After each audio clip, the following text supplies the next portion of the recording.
그 사람을 제가 진짜 죽일 듯이 싫어했거든요. 최근까지도. 죽이고 싶다라고 생각할 정도로. 그 정도로? 네. 그래서 제가 블라인드에 글도 썼었어요. 회사에. 약간 저격해서. 근데 또 그러고 나니까는 주말에 막 그 블라인드를 막 저도 계속. 보면서 사람들이 막 반응하니까 거기 막 신이 나가지고 막 어머. 그래 너 문제 있어. 너 문제 있다고 막 이러면서 같이 반응을 하다 보니까 어느 순간 약간 누가 더 나쁜 사람인가 이런 생각이 드는 거예요. 이 사람은 의도가 없이 의도가 없지만은 약간 나를 공격하고 상처 주는 사람이고 근데 저는 일단 의도를 가지고 똑같이 하는 거잖아요. 그러니까 뭔가 한편으로는 한 대 맞고 한 대 친 느낌이다. 나도 이 사람을 더 이상 뭔가 비난할 그런 입장은 아닌 것 같다 이런 생각이 들고 내가 이 사람을 왜 이렇게 죽이고 싶을 정도로 미워하지라고 생각했을 때 그 전에 말씀드렸던 그 이유 때문이구나라고 딱 알고 나니까 죽이고 싶은 마음은 사라졌어요. 그냥 재수없다 정도. 우리 그거 있잖아요. 심리학적으로 10명의 2명은 이유 없이 나를 좋아해요. 너무 감사하죠. 근데 10명의 2명은 이유가 없는데 나를 싫어해요. 그냥 그 중에 한 명인 거야. 그 중에 한 명한테 모든 애들을 다 쏟고 있는 거야 지금. 10명의 2명한테. 원래 심리학적으로 걸리는 숫자한테. 그리고 보세요. 우리가 이런 거 있어요. 그 사람은 의도가 없는데 라는 거를 로스쿨을 공부할 때 이렇게 말을 하는 거야. 우리가 이렇게 짐을 이렇게 챙기다가 가방을 들다가 가방이 할머니를 쳤어. 할머니가 넘어졌는데 돌아가셨네? 영창 가요 안 가요? 영창 가요 저. 의도가 없어도 타인을 해치면 결과적으로 의도 있음하고 똑같습니다. 그러니까 그 사람의 의도가 없이 불편하게 했고 나는 의도가 있이 불편하게 했으니 내가 더 잘못된 사람이라 생각하지 않아야 된다는 거예요. 우리가 배려라는 거를 왜 갖춰야 되냐면 우리가 알몸으로 안 다니잖아요. 알몸으로 다니는 사람이 편해요? 여러분? 몸매가 그렇게 다들 예쁘지 않아요. 운동선수가 아니면 되게 불편해요 다들. 그러니까 이게 뭐냐면 내 말이라는 것도 알몸처럼 쓰는 사람들이 있어요. 타인에게. 막 그냥 적나라하게. 그러면 불편해요. 그러면 말도 옷을 좀 입혀줘야 되는 거예요. 가식이 아닌 이상. 나답게 해주는 거에서 옷을 입혀줘야 되는데 그게 없고 알몸으로 그 적나라하게 다니는 그들이 싫은 거야. 이해돼요? 싫어할 수 있는 거예요. 왜냐면 말에도 문화가 있고 클래스가 있는데 걔가 아예 있다라고도 생각 안 하는 사람은 지금 한국만에 있는 것 같아요.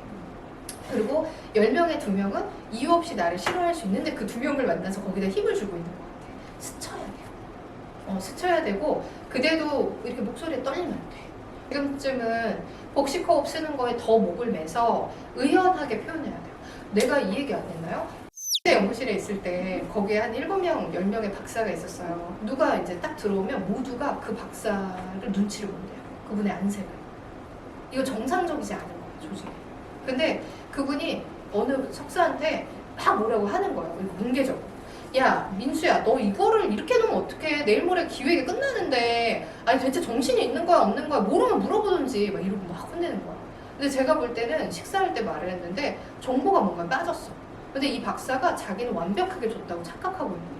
근데 정보를 제대로 안 줘요. 왜? 너무 바쁘거든. 여기를 정보를 제대로 줄 만큼의 인력이 못 붙은 거야. 그러니까 이해도 되는데 상대를 찐따 만들 수 있죠. 왜? 정보 제대로 안 되면 누가 일을 제대로 해요? 손실이 나지. 근데 그 조직을 모르는 바가 아니잖아요. 근데 나는 또 나이가 언대를 전공했고.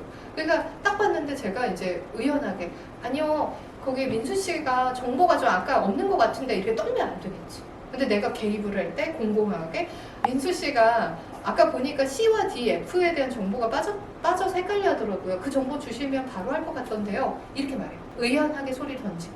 그럼 뭐냐면 네가 D, F, Z 빼놓고 줬잖아. 이 말을 돌려 한 거야. 그러니까 잘 묻는 거야. 잘 묻는 거. 이거 질문을 한다면 근데 D와 F, Z 정보 드렸어요? 라고 물어볼 수 있죠. 그러면 너무 공격적일 수 있으니까 아 그것만 주면 민수 씨 금방 할 것 같은데요? 이렇게 얘기한 거야. 그러니까 이러시더라고요. 그렇게 한번 정비를 했어요. 했더니 우리 학과장님이 박사님을 만나서 한번 얘기를 해주래요. 민정 씨가 갖고 있는 그 조직에 대한 커뮤니케이션 능력에 대해서 한번 얘기를 해달래. 많은 소리를 듣고 있대 그분이 그런 피드를. 그래서 한번 이렇게 했어요. 앉아 계시는데 저기 박사님 저기 혹시 이따가 나랑 잠깐 대화 좀 할까요? 하하하하. 잠깐 대화 좀 할까요?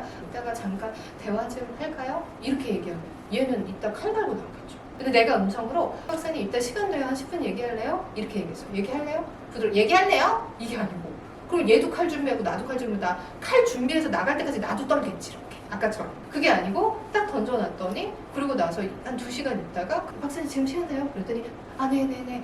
이미 여기는 긴장해서 목소리가 떠 얇게. 근데 이 사람은 벌써 나한테 얘기할 때 막 개미 소리처럼 떨리고 있는 거야. 뭐 내가 싸움을 이기려고 나간 건 아니지만 이미 대화할 수가 없어. 상대가 소리가 떨리면. 그러니까 소리라는 힘이 생각보다 되게 커. 생각보다 되게 커. 그래서 소리를 못 쓴다 생각하면 안 돼. 반드시 써야 돼. 반드시. 이해돼요?